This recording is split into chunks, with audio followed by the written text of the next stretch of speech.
Simon Marks is in the studio, our Washington editor, currently in London. Have you been deported? I have not been deported, but I'm just taking a little break. I'm glad to hear it. I think it's important to remember that we all need to take a break from this. Yes. Do you have that little bit of, rats, the news has gone bonkers and I'm not on the case? No, because I am on the case. You're I'm always just on the case from here, and the news over there, of course, is always going bonkers. So there's no good time to pick if you're in my game to take a break. But so it's not really a break. It's just watching it from afar for a bit. A busman's holiday. Yes. What has happened with Jimmy Kimmel? Well, Jimmy Kimmel came back on air last night, as you know. Remember that Jimmy Kimmel was indefinitely suspended by ABC over comments that he made relating to Donald Trump and his supporters' reaction to the assassination of Charlie Kirk, as opposed to the assassination of Charlie Kirk, which is what the White House would like everyone to believe.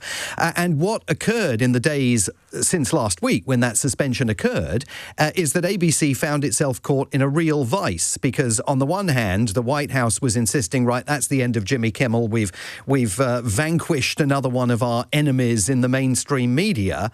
But consumers were deluging Disney with cancellations, particularly for their Disney Plus service. So many cancellations that it actually brought the sign-out page crashing down over the weekend. So yesterday, ABC said, look, we indefinitely suspended him, but now we're lifting the suspension. We've had lots of conversations with him about what he's going to say and how he's going to behave on air going forward, and he'll be back on air tonight. So he was indeed back on air last night, and we can hear in this excerpt from his monologue that he presented a vigorous and at times emotional defence of America's tradition and its constitutional protections for free speech. But I do want to make something clear because it's important to me as a human, and that is, you understand that it was never my intention to make light of the murder of a young man. I don't think there's anything funny about it. I posted a message on Instagram on the day he was killed, sending love to his family and asking for compassion, and I meant it, and I still do. So that was Jimmy Kimmel on air last night.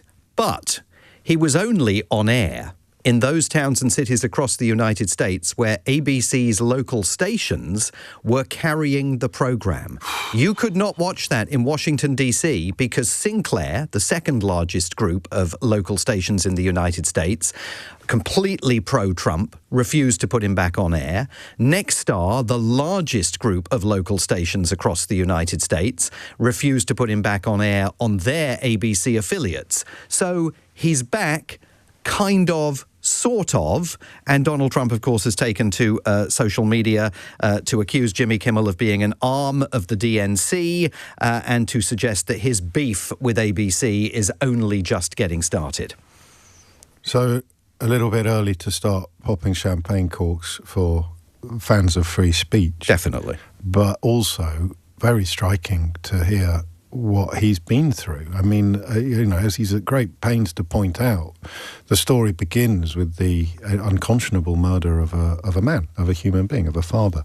And yet, it's pretty clear there that Jimmy Kimmel has been through the ringer as a consequence of the lies being told about him and the response of his employers, or his sort of de facto employers, to the threats from the White House. Yeah, I think that's absolutely correct.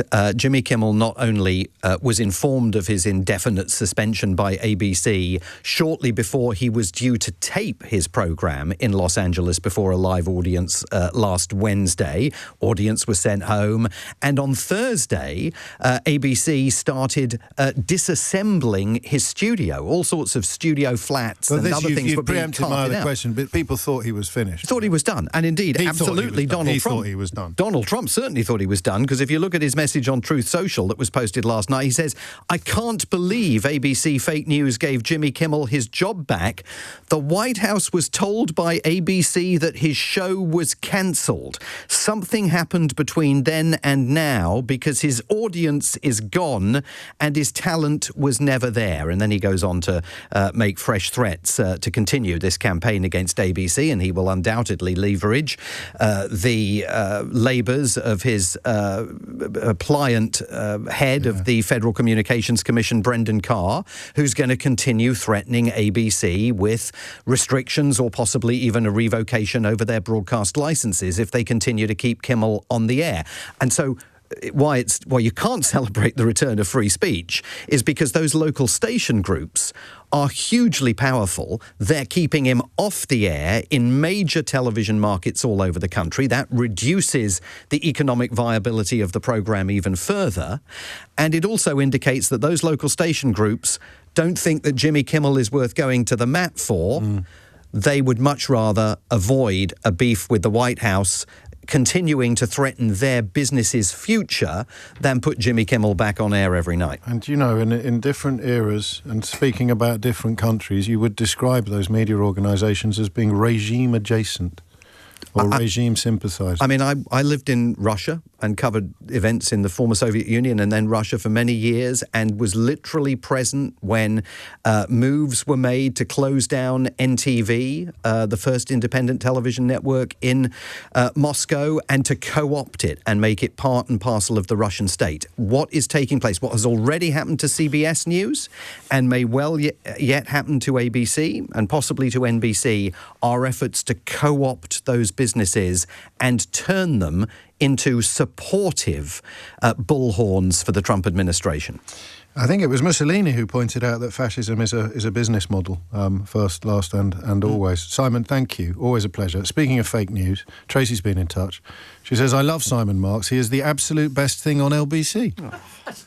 Hello? What am I, chopped liver? Oh, present company. Thank you, All right, Simon. Tracy. All right, Tracy. Back off. It's not compulsory.